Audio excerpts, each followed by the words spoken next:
ibihe byiza rwose kuri mwe mwese mukomeje kubana natwe mu makuru n'ibiganiro tubategurira kuri uyu muyoboro. Ni amakuru agezweho ku mutekano, politiki na diplomasi mu karere ka Afurika y'Uburasirazuba. Ni amakuru kandi agezweho ku butaka bw'uburasirazuba bw'igihugu cya Kongo. Ariko inkuru nyamukuru, inkuru tugiye kwibandaho cyane ni deployment ikaze y'intwaro karahabutaka ndetse n'ibitwaro bya gisirikare biremereye cyane n'amato y'imitamenwa yongeye kugaragara mu kiyaga cya Tanganyika y'ingabo z'u Burundi. Amakuru kugeza ubu aravuga ko ngo bagiye kurwanya umutwe wa M23 nawe ukomeje kugaragaza amayeri y'intambara na tactique zo ku rugamba mu buryo bukomeye cyane, aho kugeza ubu ngubu M23 iri kugaragaza impinduka y'urugamba mu buryo bukomeye. Yavuye mu birindiro byabo ahitwa muri Indwi isubira inyuma, ndetse ibirindiro isiga ibitwitse, byongera gutera urujijo rukomeye cyane ku rugamba ndetse n'icyo M23 yaba iri guteganya mu bihe biri imbere, dore ko hanagaragaye amato nanone ya M23 ava muri Kivu y'Amajyepfo yerekeza muri Kivu y'Amajyaruguru, ariko baciye mu kiyaga cya Kivu, byongera n'ubundi nanone guteza urujijo rukomeye cyane. Ese M23 irateganya iki ku rugamba? Ni nako ku munsi w'ejo drone yarashwe, bivugwa ko yaturutse mu Bujumbura ikaraswa na M23, bakahita bayigereka ku Rwanda. Iyo drone, amakuru aravuga ko iyi drone ngo yari igambiriye kwivugana bamwe mu basirikare bakuru muri M23 bari bari kuzamuka nyine bashaka kwerekeza muri Kivu ya ruguru bava Indwi. Amakuru kugeza ubu aravuga ko M23 nta gihindutse, uru rugamba iri kudwitegura mu buryo noneho busa nkaho bwagutse, biturutse ku kuba FRDC n'abafatanyabikorwa babo bakomeje kugaragaza ko bashaka nyine kurimbura amatware ya M23. Bivuze ko rero urugamba rushobora kuba rugiye kubura muri ibi bice byo muri Kivu y'Amajyepfo. N'injyana muntu ndaje mbyinjiremo nanababwira deployment y'ingabo z'u Burundi. Si ibyo gusa, ndaza no ndakubwira ko u Rwanda ntirukivanye ingabo zarwo muri Cabo Delgado nk'uko byatangajwe na European Union cyangwa EU. Minisitiri w'ububanyi n'amahanga n'ubutwererane w'u Rwanda Ambasaderi Olivier Nduhungirehe ndetse yatangaje ko u Rwanda rutakivanye ingabo muri Cabo Delgado muri Mozambique. Ingabo zarwo rwohereje mu butumwa bwo kurwanya iterabwoba bijyanye n'ibibazo biri muri Cabo Delgado, ndetse ibi bikorwa ngo bikaba bigiye guterwa inkunga mu buryo bukomeye cyane ndetse mu buryo budasanzwe. Muri Mata uyu mwaka nibwo u Rwanda biciye muri umuvugizi wa guverinoma y'u Rwanda Yolande Macron rwari rwatanze umuburo uko kohereza ingabo muri Cabo Delgado bishobora guhagarara, ariko mu byatangajwe na Olivier Nduhungirehe bavuze ko u Rwanda rwemerewe inkunga ikomeye cyane idashobora gutuma rukura ingabo muri Cabo Delgado, kuko rwari rwavuze ko u Rwanda nirutabona inkunga iri stable ruzakura ingabo muri Cabo Delgado. Ariko ibyo byose byakuweho, u Rwanda ruzagumisha ingabo muri Cabo Delgado. Ni inkuru nziza ku Rwanda, ndibuze kwinjiramo nkakubwira amasezerano yose u Rwanda rwasinye. Ndakubwira ko u Rwanda na Leta Zunze Ubumwe za Amerika byasinyanye amasezerano y'ubufatanye mu gukoresha ingufu za nucleaire. Leta Zunze Ubumwe za Amerika n'u Rwanda byashyize umukono ku masezerano y'ubwumvikane agamije guteza imbere ubufatanye mu gukoresha ingufu za nucleaire mu bikorwa bya gisivili mu rwego rwo guteza imbere ingufu zizewe kandi zifite umutekano. Ndakubwira iby'aya masezerano yashyizweho umukono ku ya 19 Gicurasi 2026. Ndaza kwerekeza muri Uganda nkubwire ko umugaba mukuru w'ingabo za Uganda General Muhoozi Kainerugaba ati mfite uruhushya rwo gufunga umuntu wese muri Uganda uretse ababyeyi banjye bonyine. Umugaba mukuru w'ingabo za Uganda General Muhoozi Kainerugaba binyuze muri operasiyo yo kurwanya ruswa afite, ati nzakora ibishoboka byose iki gihugu cya Uganda nkigire igihugu cy'amata n'ubuki.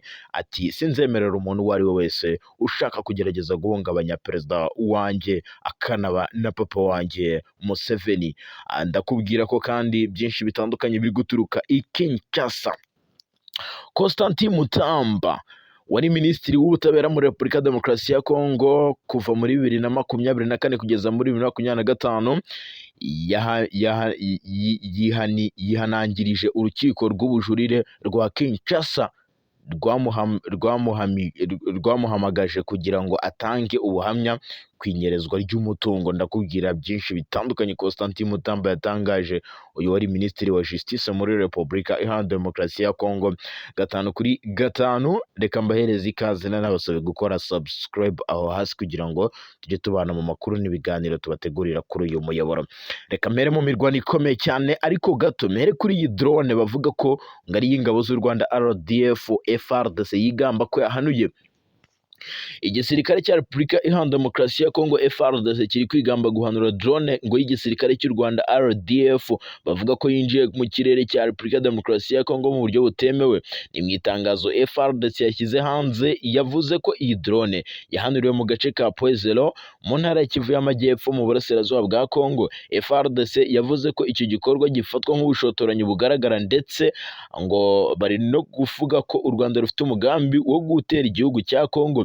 Itangazo FARDC yasohoye iragira riti drone y'igisirikare cy'u Rwanda RDF yari yavogereye ikirere cyacu cya Repubulika ya Demokarasi ya Kongo, ati twayihanuye neza, ati n'ingabo zacu za FARDC, ati mu gace ka Poezelo mu ntara ya Kivu y'Amajyepfo, ati niho byabereye. FARDC yakomeje ivuga ko ingabo zayo zikomeje kuba maso mu kwitegura kwirindira ubusugire bw'ubwigenge bw'igihugu cya Kongo, ibyo yise ibitero cyangwa ibikorwa by'amahanga. Kugeza ubu u Rwanda ntiruragira icyo rubivugaho cyangwa rubitangazaho ku byatangajwe na FARDC ku bijyanye n'iyi drone bavuga ko yahanuwe ari ingabo z'u Rwanda. Ku rundi ruhande umutwe wa M23 uri mu ntambara n'ingabo za leta ya Kongo. Kuri uyu wa kabiri watangaje ko kuva ku isaha ya 2:30 z'igitondo ku itariki ya 19 Gicurasi aribwo ingabo zishyize hamwe na leta ya Kinshasa bagabye ibitero muri teritwari ya Masisi ho muri Kivu y'Amajyaruguru. M23 ivuga ko ibi bitero byibasiye abaturage mu duce dutuwe cyane twa Mitimingi ndetse na Gatoyi no mu nkengero zaho hakoreshejwe indege za drone z'intambara ndetse n'imbunda ziremereye cyane. AFC M23 ishinja ubutegetsi bwa leta ya Kinshasa kuba bukomeje ibikorwa bya gisirikare bishyira abaturage mu kaga, mu gihe imirwano ikomeje gufata indi ntera mu burasirazuba bwa Repubulika Iharanira Demokarasi ya Kongo. M23 kandi yagaragaje impinduka zikomeye cyane ku rugamba, kuko yataye ibirindiro byinshi muri Kivu y'Amajyepfo ya Inchwi. Abarwanyi ba M23 bataye ibirindiro byabo mu majyepfo ya Inchwi. Ibi bikorwa byagaragaye nk'aho M23 ishaka gukora ikintu gikomeye. Amakuru aturuka mu majyepfo ya Inchwi aravuga ko abaturage baho babonye M23 ivanye ibitwaro ndetse n'ibikoresho byabo mu birindiro byitwa muri sheferi ya Ntaruka, Haropoma ndetse na Mugote mu ijoro ryo kuwa mbere rishyira kuwa kabiri ku itariki ya 19 Gicurasi 2026. Aya makuru avuga ko inyeshyamba za M23 zasize zitwitse ibirindiro byazo mbere yo kugenda, harimo kandi n'ibirindiro byari biherereye hafi y'itorero ya Sepase muri Maria. Biravuga ko ibi byabaye ku isaha ya 2:00 z'igitondo, aho kuwa kabiri abaturage babonye M23 itwitse ibirindiro iva muri aka gace, ndetse bamwe mu baturage baravuga ko ninjoro baraye babonye ubwato bwerekeza mu mujyi wa Goma butwaye intwaro, mu gihe abandi bavuga ko M23 yaba igiye guhindura ibirindiro byayo. Reka munyebe ntekereza mu gihugu cya Mozambique mu ntara ikubye kandi rw'imisozi igihumbi ya Cabo Delgado. U Rwanda ntirukivanye ingabo ku butaka bwa Mozambique muri Cabo Delgado. Minisitiri w'Ububanyi n'Amahanga n'Ubutwererane w'u Rwanda Ambasaderi Olivier Nduhungirehe yatangaje ko u Rwanda rutakivanye ingabo muri Cabo Delgado mu gihugu cya Mozambique. Ni ingabo rwoherejeho mu butumwa bwo kurwanya iterabwoba bijyanye no kuba ibibazo biriho mu burasirazuba bwa Cabo Delgado bikomeje kuba gatereranzamba. Muri Mata uyu mwaka nibwo u Rwanda biciye mu muvugizi wa guverinoma y'u Rwanda Yolande Macron yari rwatanze umuburo w'uko kohereza ingabo muri Cabo Delgado bishobora guhagarara mu gihe hataboneka uburyo burambye bwo gutera inkunga iki gikorwa. Byari nyuma y'amakuru yavugaga ko umuryango w'ubumwe bw'Uburayi ushobora guhagarika burundu inkunga wageneraga ibikorwa bya RDF muri Mozambique. Yolande Macron ubwo yasubizaga iyi nkuru zari ziri gutangazwa yavuze ko Yolande Macron biciye mu kinyamakuru The Le Monde na Wall Street Journal bavuze ko uku guhagarara ku nkunga ya EU cyangwa European Union byose bishimangira ko u Rwanda rufite umurongo uhamye w'uko ubutumwa bw'i Cabo Delgado budashobora gukomeza mu gihe kirekire mu gihe hatabayeho gusanyana ayandi masezerano. Yavuze ko kuva ingabo z'u Rwanda zatangira koherezwa muri Mozambique muri Cabo Delgado muri 2021, u Rwanda arirwo rwatanze igice kinini cy'amafaranga yakoreshejwe muri ubu butumwa bwatangiye bisabye ko guverinoma ya Mozambique n'urwego rwose ruhangana n'imitwe y'iterabwoba ifitanye isano na ICC. U Rwanda ntirwasabye kandi ntiruzasaba indi nkunga iturutse muri European Union Facility cyangwa European Peace Facility. Icyo kibazo ngo kigomba gukemurwa na Mozambique. Kohereza ingabo z'u Rwanda bisaba uburyo burambye bwo kubona inkunga, kandi ni inshingano z'igihugu cyakiriye izi ngabo n'abafatanyabikorwa bacyo, by'umwihariko abafite ishoramari rikomeye muri Cabo Delgado, kugira ngo iyo nkunga iboneke nk'uko byahoze bikorwa. Yavuze ko nibitaba ibyo u Rwanda rushimangira uruhare rwarwo hamwe n'ingabo za Mozambique mu gutsinda imitwe y'iterabwoba no kurinda abaturage ba Cabo Delgado no gutuma ibikorwa by'ishoramari bisubukurwa. Mbere y'uko muri Werurwe Minisitiri Nduhungirehe akomoza ku bihano Leta Zunze Ubumwe za Amerika zari zarafatiye ingabo z'u Rwanda, ari nabyo byabaye intandaro yo kugira ngo AU itekereze guhagarika inkunga. Bavuze ko u Rwanda rutashoye miliyari z'amayero muri Mozambique ndetse rukanahatakariza bamwe mu basirikare barwo kugira ngo abasirikare bacu babe intwari. Ati bibazweho basigwe icyasha aka kageni. Nduhungirehe niwe wabyibazaga. Yagize ati twiteguye kuva muri Mozambique niba akazi kacu n'ibyo twamaze kugeraho bidahawe agaciro. Amakuru atugeraho rero ni uko Minisitiri Nduhungirehe yahise asohora irindi tangazo avuga ko ikibazo cy'inkunga cyashoboraga gutuma u Rwanda ruvana ingabo muri Cabo Delgado cyamaze gukemuka. Ati twari twaravuze ko ingabo zacu tuzazikura muri Cabo Delgado nihataboneka funding. Ubu iki kibazo ntikigihari. Abajijwe niba Mozambique ariyo yemereye gutanga inkunga, Minisitiri Nduhungirehe yirinze kugira amakuru arambuye atanga. Icyakora mu butumwa yanditse ku rubuga rwa X yahoze yitwa Twitter, yavuze ko u Rwanda rwafashe icyemezo cyo gusubira mu nshingano rwari rufite rugakorana na guverinoma ya Mozambique yamaze kubona ko izakomeza kubona u Rwanda nyine rwamaze kubona ko ruzakomeza kubona inkunga yo gutera ibi bikorwa. Nduhungirehe yavuze ko muri 2021 kuva ingabo z'u Rwanda zajya muri Cabo Delgado muri ubu butumwa byagize umusaruro ukomeye cyane, kuko umutekano wagaragariye muri Cabo Delgado ndetse uranagaruka. Ibi byatumye nyine u Rwanda ruhabwa icyizere cyo kuba rwongeye kuvugurura amasezerano, ndetse u Rwanda rukongera kurutera inkunga yo kuba rwakomeza ibi bikorwa mu gihugu cya Mozambique. Reka munyemerere mbabwire ko u Rwanda rwasinyanye n'igihugu cya Tanzania ndetse na Leta Zunze Ubumwe za Amerika mu bijyanye n'ubufatanye mu gukoresha ingufu za nucleaire. Magingo ya rero uko bimeze muri Kivu y'Amajyepfo rero update ziriyo nuko M23 yongeye gufata umuhanda werekeza muri Uvira. Ni nyuma y'ibitero bikomeye cyane by'ihuriro ry'ingabo za leta ya Kinshasa bari gugaba ku mutwe wa M23 bakoresheje indege z'ubwiyahuzi zo mu bwoko bwa kamikazi, indege zo mu bwoko bwa Ket-6, bigatera ubwoba abaturage benshi muri Kivu y'Amajyepfo. Kugeza ubu ngubu rero amakuru atugeraho ndetse na update ziriho nuko kugeza ubu ngubu M23 ikiraje inshinga ngo nuko ubutegetsi bwa leta ya Kinshasa bwarekera ibi bitero. Nyamara M23 ikaba yaravuye sange kugira ngo igaragarize amahanga ko yubahirije ibyavugiwe mu masezerano hariya mu Busuwisi, byanasize nyine M23 n'ubutegetsi bwa Kinshasa bemeranyije gahunda zo guhanahana agahenge, ariko bikaba byarabagaterera nzamba. Ni inkuru tugitohoza kuko deployment zakozwe ku ruhande rwa M23 ndetse amakuru aranavuga ko rwose agace ka Sange baba bamaze kukagira amajanja. Reka ubwo munyemerere mve aho ngaho nerekeze kuri Paul Rusesabagina. Yagarukanye ibinyoma bikomeye cyane bishya atigeze avuga namba. Paul Rusesabagina wari waratakambye asaba imbabazi umukuru w'igihugu cy'u Rwanda ndetse akiyemeza kutazongera kwijandika muri politiki y'u Rwanda. Yongeye kubeshya amahanga agaragaza ko ubwo yafatwaga yasabye kwemera kuyoboka agakorana n'ubutegetsi buriho mu Rwanda, ariko akaza kubyanga. Uyu mugabo wafunguwe ku mbabazi za Perezida wa Repubulika y'u Rwanda nyuma y'uko yari yarakatiwe igifungo cy'imyaka 25 amaze guhamya ibyaha by'iterabwoba. Yabigarutseho ubwo yaganiraga n'abambari be.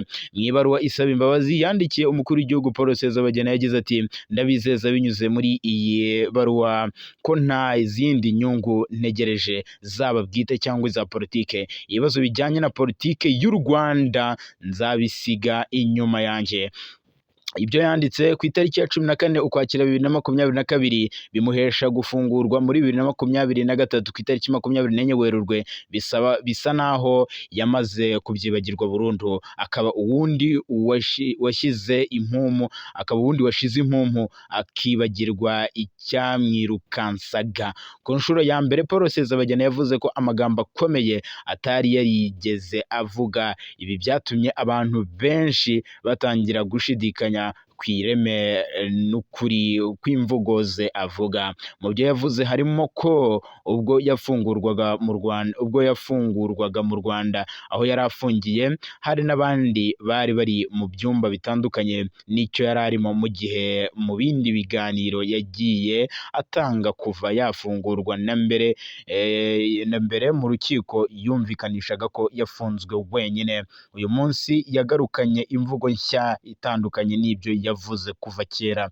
Ikindi Rusesabagina yavuze gitandukanye n'ibyo yakunze kuvuga mu myaka ya hambere, ni uko ngo ubwo yafungurwaga abayobozi ba RIB n'abo mu rwego rw'ubushinjacyaha bagiye bamureba bamusaba ukwemera akinjira muri akagirwa ambasaderi cyangwa minisitiri w'intebe. Aya magambo ya Rusesabagina yumvikanamo ibinyoma bisa no kuryoshya inkuru nshya, ashaka nyine kwigarurira abo abwira, kuko yari mu rukiko, yaba mu itangazamakuru, yaba mu ibaruwa yanditse n'ibiganiro byakozwe n'umuryango we, nta na hamwe bigeze bavuga ibintu nk'ibyo. Ikiyongereyeho nyine kuri ibyo ni uko u Rwanda rwari nyine kuba rugamije gushaka guha Paul Rusesabagina umwanya mu nteko nshingamategeko. Umwe mu basesenguzi yagize ati: ibi ni amakuru no kubeshya. Ati si yo koko, ntabwo Paul Rusesabagina yari agiye kugirwa nyine umwe mu bayobozi bo mu nteko nshingamategeko. Ibi rero yabigarutseho Paul Rusesabagina abeshya ubwo yari ari kumwe n'abambari be. Reka munyemerere mve aho ngaho kandi nerekeze kuri Ebola yongeye gufata indi ntera hano mu karere ka Afurika y'Iburasirazuba, mu gihugu cya Uganda ndetse na Repubulika ya Demokarasi ya Kongo. Minisante y'Ubuzima, Minisiteri y'Ubuzima mu Rwanda, Minisante yatangaje ko iri gukurikiranira hafi by'iki cyorezo cya Ebola cyongeye kwaduka muri Repubulika ya Demokarasi ya Kongo. Ihumuriza abaturarwanda ko nta n'umuntu urwaye iyi ndwara uragaragara mu Rwanda.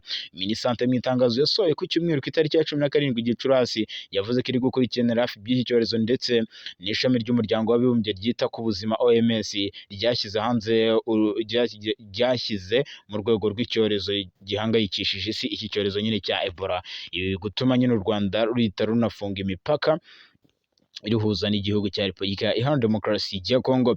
Ni nako kandi ikibazo ngo cy'umuti urambye ibibazo byo mu burasirazuba bwa Repubulika ya Demokarasi ya Kongo gikwiye gushakirwa umuti muri Kongo nyine, ndetse no mu karere ka Afurika y'Uburasirazuba aho kurenganya igihugu cy'u Rwanda. Ni Perezida Samuel William Ruto w'igihugu cya Kenya yavuze ko ikibazo cya M23 gikwiye gushakirwa umuti muri Repubulika ya Demokarasi ya Kongo aho kugirwa ikibazo cy'u Rwanda. Ashimangira ko abarwanyi b'umutwe wa M23 ndetse ari abanyekongo bafite ibibazo bagomba kuganiraho na leta yabo. William Ruto yabigarutseho mu nama ya Africa CEO Summit iheruka kubera i Kigali. Ni amagambo yavuze mu gihe leta ya Kongo ikomeje gushinja u Rwanda gutera inkunga umutwe wa M23, ibintu u Rwanda rwakomeje guhakana. Yongeye